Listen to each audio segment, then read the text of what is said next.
kita masuk ke langkah pertama, yaitu kita merancang produk secara kasar. Nah, produk yang akan kalian rancang nantinya yaitu produk kursi yang biasa kita gunakan di kelas ataupun di lab ketika praktikum. Ini merupakan contoh desain produk dari asisten. Kalian bisa merancang atau mendesain produknya di AutoCAD atau apapun. Nah, perbedaan dari rancangan kasar dan rancangan revisi, kalau untuk rancangan kasar itu rancangannya masih apa adanya. Nah, sedangkan di revisi kita sudah mengetahui ukuran yang akan kita gunakan berapa sesuai dengan antropometri yang akan kita lakukan. Nah, baru nanti rancangannya kita masukkan juga ukuran antropometri yang sudah kita dapatkan. Nah, ini merupakan data dimensi yang akan digunakan dalam pembuatan produk kursi sebanyak 40 sampel. Kita sudah tahu bahwa dimensi antropometri itu sangat banyak, ada 32 dimensi, tapi yang akan kita gunakan dalam pembuatan produk kursi itu ada 5 dimensi, yaitu ada lebar bahu, tinggi bahu pada posisi duduk, panjang popliteal, tinggi popliteal, dan lebar pinggul. Ini masing-masing ada 40 sampel. Nah, semua data ini ditambah dengan 1 digit NPM terakhir masing-masing kelompok, kemudian dibagi 4.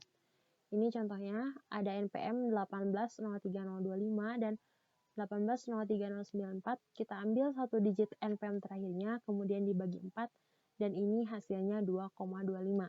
Jadi semua data ini kita tambahkan dengan 2,25. Gitu. Nah, kemudian ini fungsi dari masing-masing dimensi yang akan kita gunakan, yaitu untuk panjang popliteal fungsinya untuk menentukan panjang alas kursi, lebar bahu fungsinya untuk menentukan lebar sandaran kursi, kemudian tinggi bahu pada posisi duduk itu untuk menentukan tinggi sandaran kursi, tinggi popliteal untuk menentukan tinggi kursi, dan lebar pinggul itu fungsinya untuk menentukan lebar alas kursi.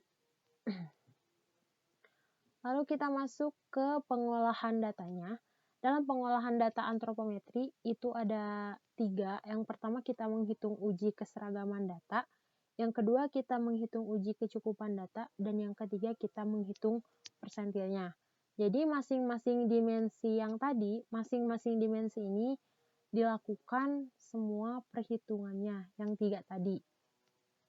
Nah, kita masuk ke uji keseragaman data. Dalam uji keseragaman data ini, terlebih dahulu kita harus mencari rata-ratanya berapa, standar deviasinya berapa, baru kita masuk ke BKA dan BKB. Ini yang akan saya contohkan hanya 1 dimensi, yaitu dimensi lebar bahu. Kita kopikan semua data ini ke dalam Excel.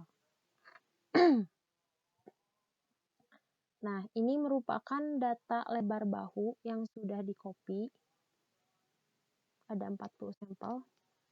Kita hitung total keseluruhannya berapa.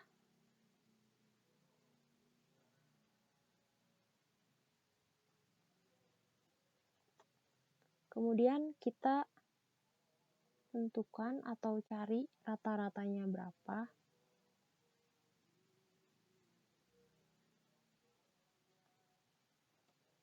Dan yang terakhir, kita mencari standar deviasinya berapa.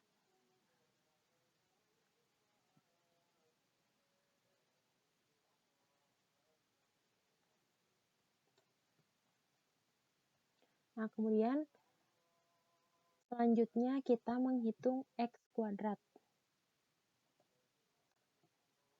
Kita drag sampai data ke 40. Kemudian ini X min X bar. Data itu dikurangi dengan rata-rata. Rata-ratanya dikunci.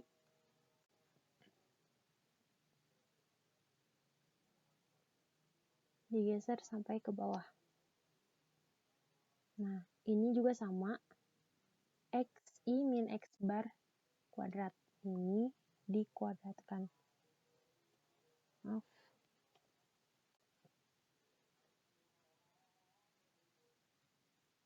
Nah, sampai akhir. Nah, ini jangan lupa dijumlahkan juga.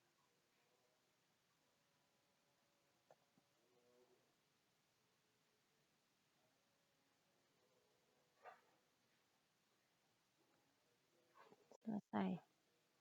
Nah, kita sudah mendapatkan nilai rata-ratanya berapa, dan kita juga sudah mendapatkan standar deviasinya berapa. Kita lihat di sini rumus dari BKA itu X bar ditambah tingkat keyakinan dikali standar deviasinya. Untuk BKB, X bar dikurangi tingkat keyakinan dikali standar deviasi. Untuk tingkat keyakinannya itu diasumsikan sebesar 98%.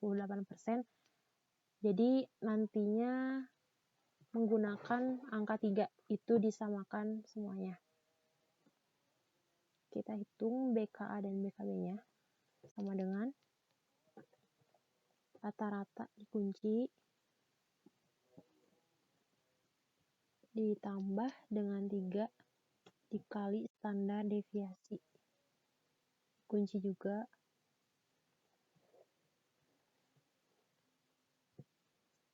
Digeser ke bawah karena hasilnya akan sama. Kemudian untuk BKB-nya, rata-rata dikurangi 3 dikali standar deviasi.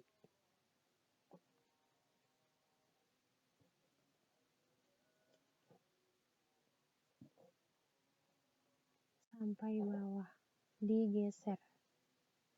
Nah, ini merupakan batas kelas atas dan batas kelas bawahnya dari dimensi lebar bahu. Nah, kemudian ini jangan lupa juga untuk data X bar-nya kita pindahkan ke tabel di atas.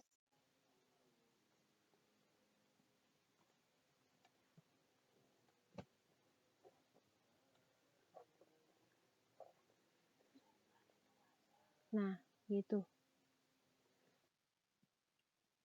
Nah, semua data ini akan kita sajikan dalam bentuk diagram atau kurva atau disebut juga dengan peta kendali. Nah, kita buat diagramnya. Tujuannya untuk apa? Supaya kita bisa mengetahui apakah data yang kita punya itu seragam atau tidak, masuk batas kendali atau tidak.